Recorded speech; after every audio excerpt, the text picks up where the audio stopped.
It feels amazing, I got teammates that find me in the right spot at the right time, which allow me to knock down shots. I'm just excited. We got the win too, so no better feeling. Did you know it on the three-pointer? Did you know when you got it? No, I didn't know. I didn't know until Coach Nicki, when she pulled me out, she told me. I was like, oh, snap, like, it's kind of cool. Coming into the game, this is in the back of your mind, how close you were to that milestone?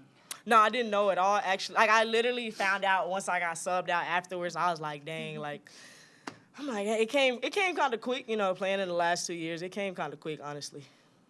Madison, obviously a good season-opening victory. I mean, just what does it mean to start out strong, especially coming off the exhibition week too? Yeah, I feel like it's just really good energy for us. Coach Nicki said how we want to play the whole season is how we need to start right now.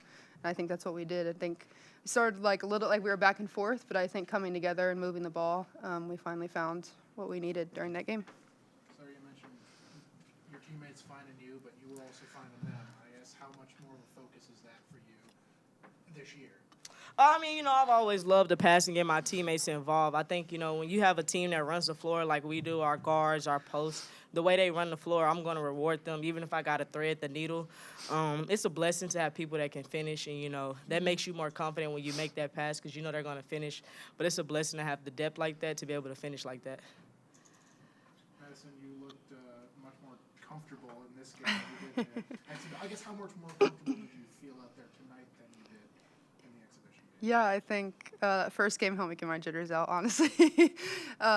Just like playing in like a bigger atmosphere, it's a little bit intimidating. But the second game was so much better. I feel like, having the leaders that we have just to help you, to pass to you if you make a mistake, like they're there to pick you up and talk you through it. So I think just being more comfortable was also because of my teammates. Was there any particular thing, y'all were only up 8 at half. What got y'all going maybe in that second half? I think getting out the nerves, first game in front of a crowd like that, new starting lineup kind of too. I think it was just getting over that hump of, okay, it's really here, the season's really here.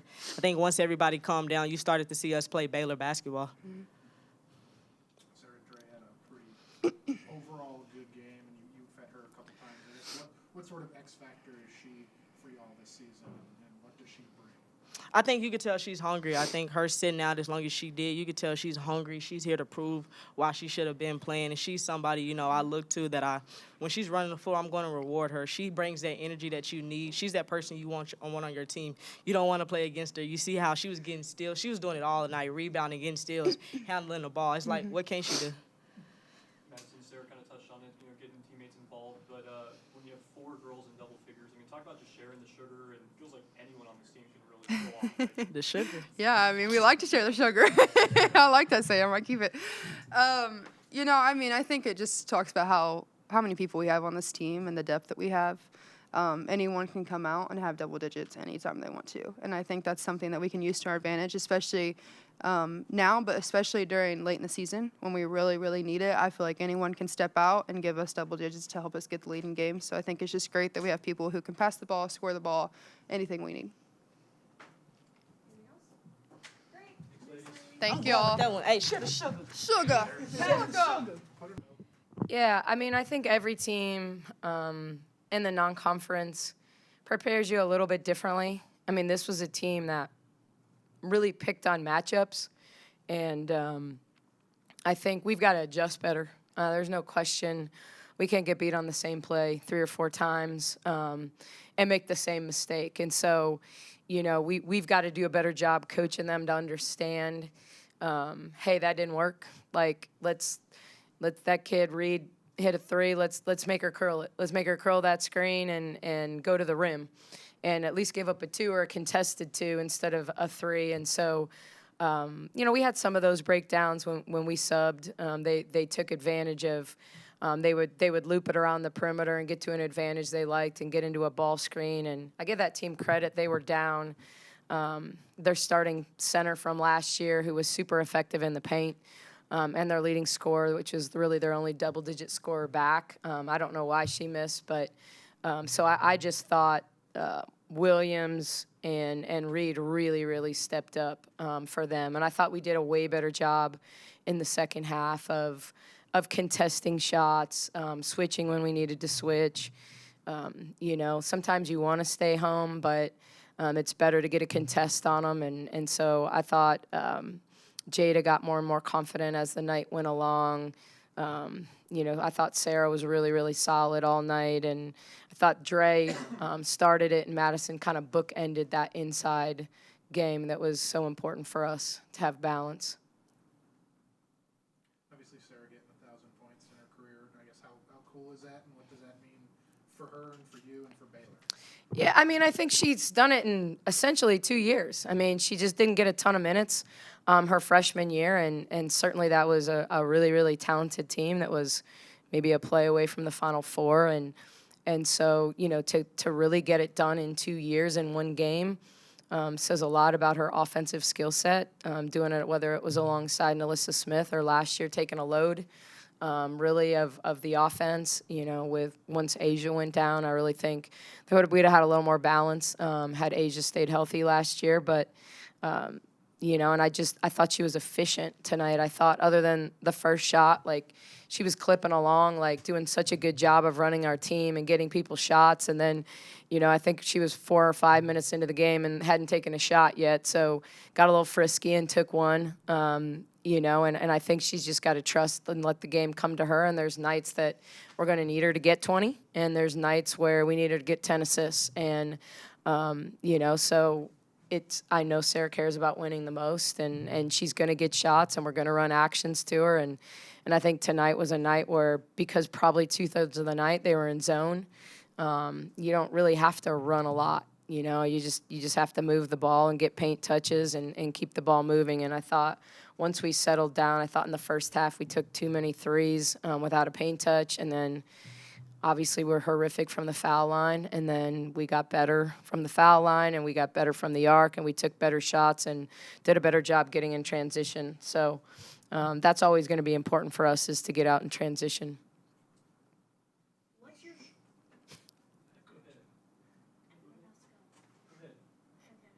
favorite nerdy analytic stat that is most important to this team, and how does it affect it? Okay, well, now the nerd in me is going to come out. But the most important analytic stat for us is paint touches, okay? So doesn't matter whether it's a paint touch off the dribble, a paint touch off the pass, a post-up.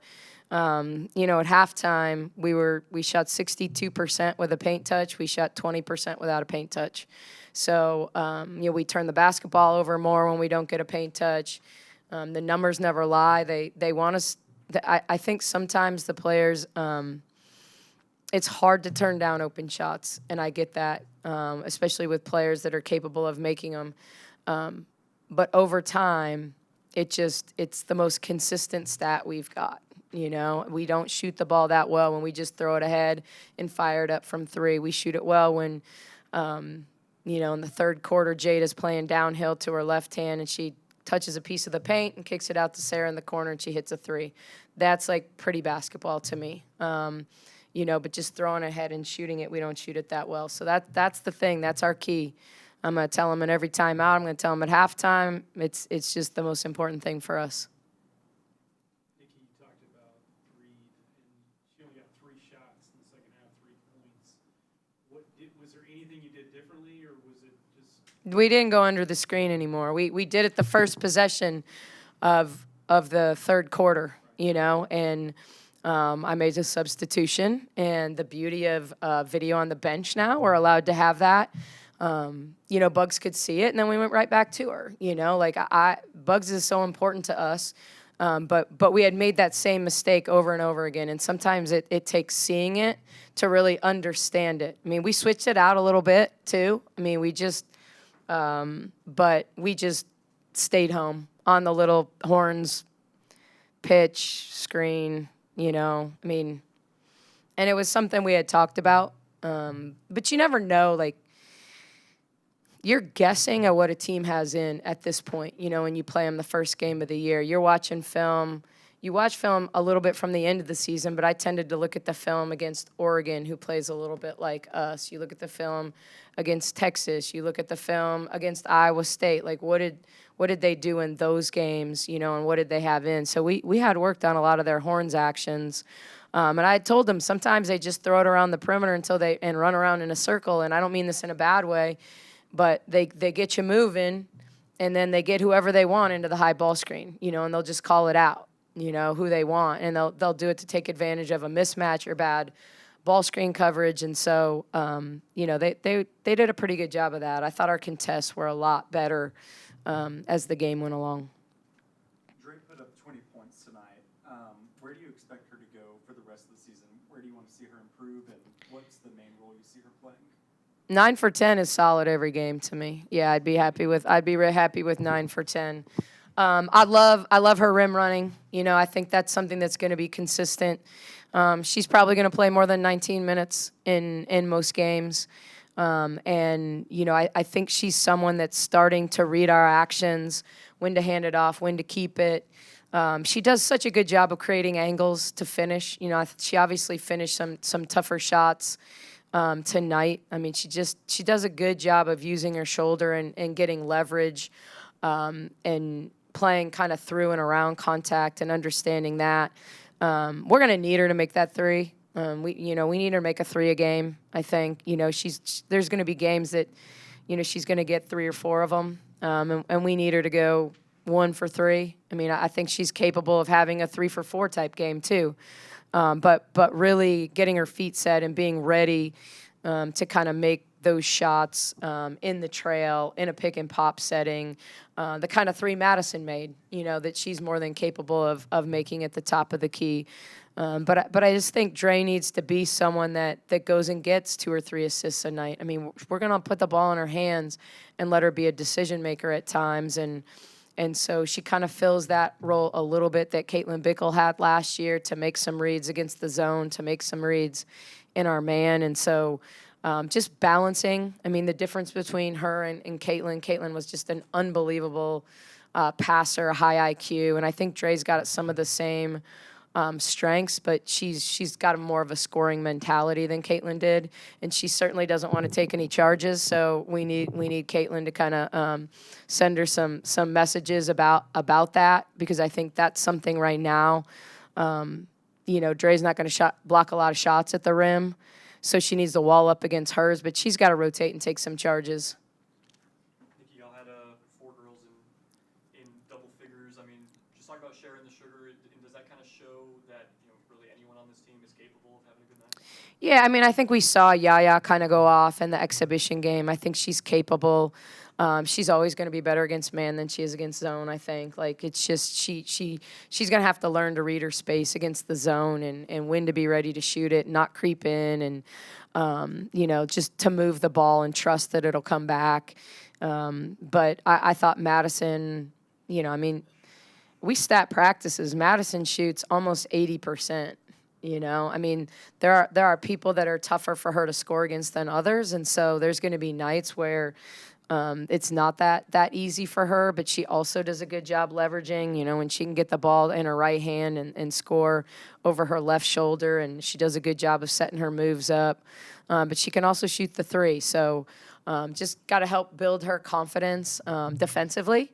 It's the OVC is a little bit different than the Big 12 and the matchups we have, so really being forced to move her feet. I think she's not that uncomfortable against big kids, but when she gets on the perimeter, and we're switching actions and stuff like that, she's not real comfortable. You can tell right now with that. So just really trusting kind of her positioning and footwork and making people score over and not just letting them go by her.